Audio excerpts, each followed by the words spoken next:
जय श्री कृष्णा। राधे राधे दोस्तों, आप सभी को शरद पूर्णिमा की हार्दिक शुभकामनाएं।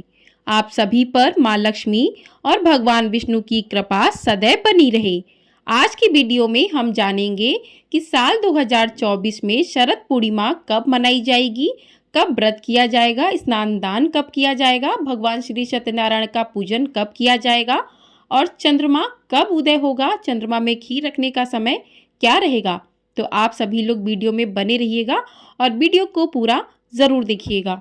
साल में कुल 12 पूर्णिमा का व्रत किया जाता है और सभी पूर्णिमा का अपना महत्व होता है, लेकिन शरद पूर्णिमा का हमारे हिंदू धर्म में विशेष महत्व माना गया है, क्योंकि कहते हैं कि इस पूर्णिमा पर माँ लक्ष्मी धरती पर विचरण करती हैं और देखती हैं कौन जाग रहा है, तो भक्तों को धन धान्य से भरपूर करती हैं और चंद्रमा अपनी 16 कलाओं से व्याप्त होता है।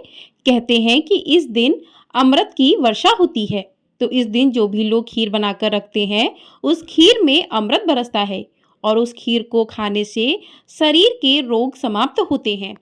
इस पूर्णिमा पर माँ लक्ष्मी रात में धरती पर विचरण करती हैं, इसीलिए इस पूर्णिमा को कोजागरी पूर्णिमा भी कहा जाता है।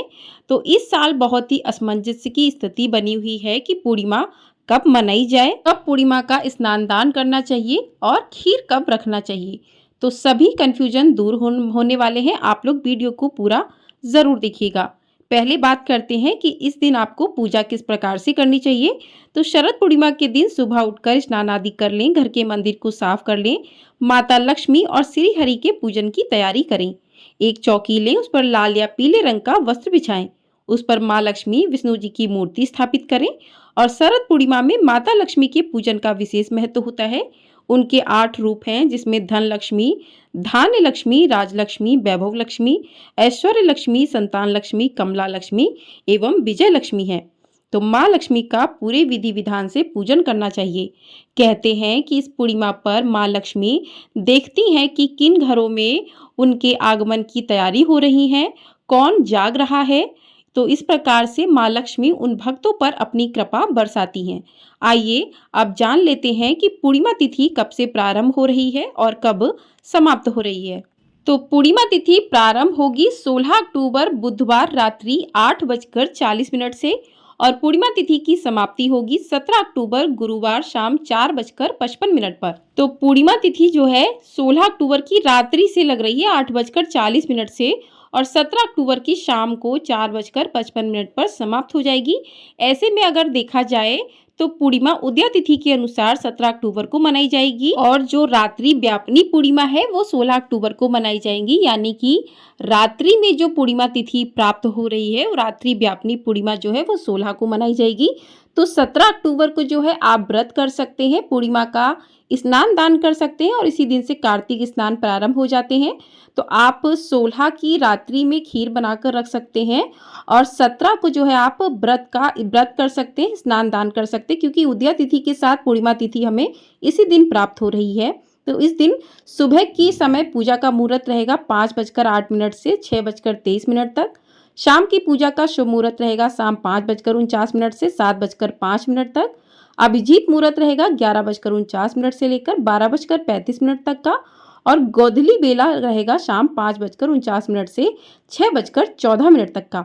तो ये कुछ शुभ मुहूर्त रहेंगे। तो इन शुभ मुहूर्त में आप जो है भगवान विष्णु, माँ लक्ष्मी की पूजा कर सकते हैं, भगवान श्री सत्यनारायण का पूजन कर सकते हैं, उनकी कथा को सुन सकते हैं। तो जो लोग भी पूर्णिमा का व्रत करते हैं, भगवान सत्यनारायण की कथा को सुनते हैं, तो वो इस शुभ मुहूर्त में जो है सुन सकते हैं। तो 16 और 17 दोनों ही दिन की इस बार पूर्णिमा तिथि है। रात्रि में जो रात्रि व्यापनी पूर्णिमा है वो 16 अक्टूबर को है और स्नान दान की पूर्णिमा 17 को है। तो 17 अक्टूबर को जो चंद्रोदय का समय रहेगा वो शाम 5:52 पर रहेगा।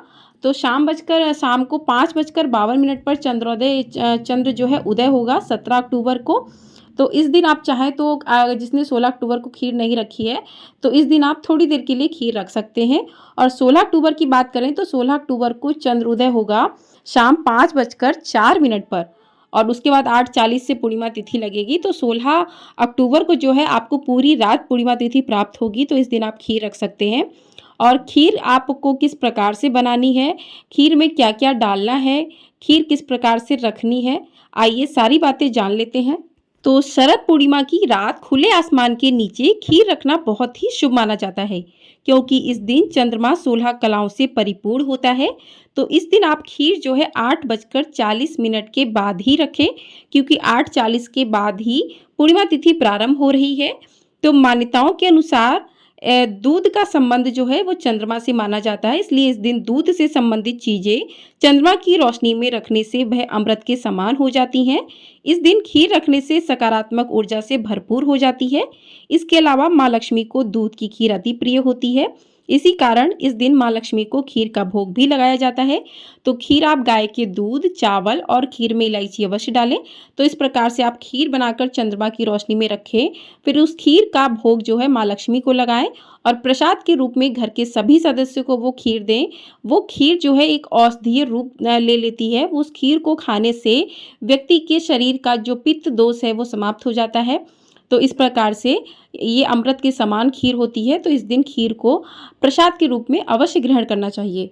आइए अब जानते हैं कि इस दिन खीर बनाई क्यों जाती है। तो शरद पूर्णिमा को माँ लक्ष्मी के प्राकट्योत्सव के रूप में मनाया जाता है।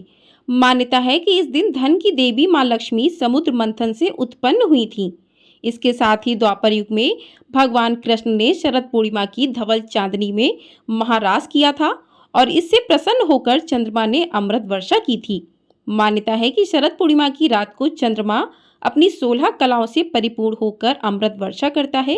यही वजह है कि शरद पूर्णिमा की चांदनी रात में खीर रखने से उसमें अमृत घुल जाता है। माँ लक्ष्मी को भी मखाने दूध से बनी खीर बेहद प्रिय होती है।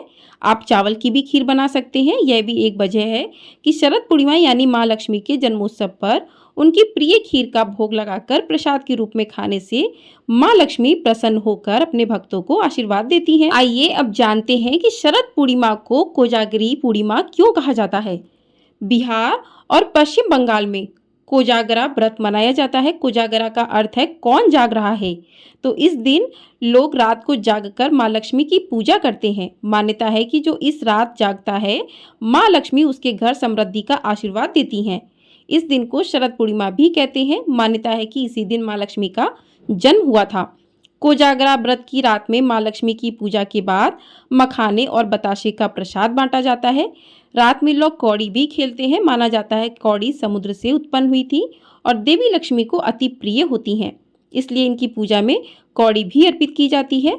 उड़ीसा और पश्चिम बंगाल में कुंवारी कन्याएं इस दिन सुबह सूर्यदेव को और रात्रि में चंद्रमा की पूजा करती हैं। मान्यता है ऐसा करने से मनचाहा जीवन साथी मिलता है। ऐसी मान्यता है कि शरद पूर्णिमा की रात चांद की ठंडी चांदनी के साथ आसमान से अमृत बरसता है, इसलिए लोग इस दिन खीर बनाकर उसे रात भर चांदनी में रखते हैं। साथ ही लोग मिट्टी के घड़े या बर्तन में पानी भरकर भी छत पर रखते हैं और अगले दिन इस पानी से नहाते हैं। ऐसा करने से सभी मनोकामनाएं पूर्ण होती हैं। आइए अब जानते हैं कि इस दिन जो है खीर खाने से क्या फायदे होते हैं। तो शरद पूर्णिमा की रात को चांदनी में रखी खीर खाने के कई फायदे बताए जाते हैं। यह खीर कई रोगों से मुक्ति दिलाती है, खासकर चर्म रोगों के लिए बहुत ही फायदेमंद मानी जाती है। इसके अलावा यह आंखों की रोशनी बढ़ाने में भी मददगार मानी जाती है। मान्यता है यह खीर बाड़ी के दोषों को दूर करने के साथ ही साथ माँ लक्ष्मी का आशीर्वाद भी प्रदान करती है। प्रसाद के रूप में यह खीर खाने से आपको कभी धन की कमी का सामना नहीं करना पड़ता और माँ लक्ष्मी का हाथ आपके सर पर सदैव ही बना रहता है। धार्मिक मान्यताओं के अनुसार दूध का संबंध चंद्रमा से माना गया है। माना जाता है कि इस दिन चंद्र से जुड़ी वस्तुएं जागृत होकर अमृत के समान बन जाती हैं। चांद की रोशनी में तैयार हुई इस खीर को खाने से परिवार में सकारात्मक ऊर्जा और खुशहाली आती है। यही वजह है कि दूध से खीर बनाकर उसे चांद की रोशनी में रखा जाता है। ये पौष्टिक तत्वों से भरपूर हो जाती है, इम्यूनिटी मजबूत करके रोगों से लड़ने की क्षमता प्रदान करती है और व्यक्ति की सेहत को अच्छा बनाती है। चंद्र दोष भी दूर होता है, माँ लक्ष्मी की विशेष कृपा भी प्राप्त होती है। तो इसलिए शरद पूर्णिमा के दिन खीर रखने का विशेष महत्व होता है। आपको ये वीडियो पसंद आई है, वीडियो को लाइक शेयर, चैनल को सब्सक्राइब अवश्य कर दीजिएगा। आपको हमारे चैनल पर शरद पूर्णिमा की कथाएं भी सुनाई जाएंगी, साथ ही भगवान श्री सत्यनारायण की कथा भी सुनाई जाएगी। तो आप लोग भी यदि कथा सुनना चाहते हैं तो आप लोग हमारे चैनल पर इन कथाओं को अवश्य सुनिएगा। और आपको हमारे चैनल पर कार्तिक मास की महात्म्य की कथाएं प्रतिदिन सुनाई जाएंगी। तो आपने यदि चैनल को सब्सक्राइब नहीं किया है तो चैनल को अवश्य सब्सक्राइब कर लीजिए और अपना ढेर सारा प्यार अवश्य दीजिएगा। हम सभी पर माँ लक्ष्मी अपनी कृपा ऐसे ही बनाए रखें। जय माँ लक्ष्मी।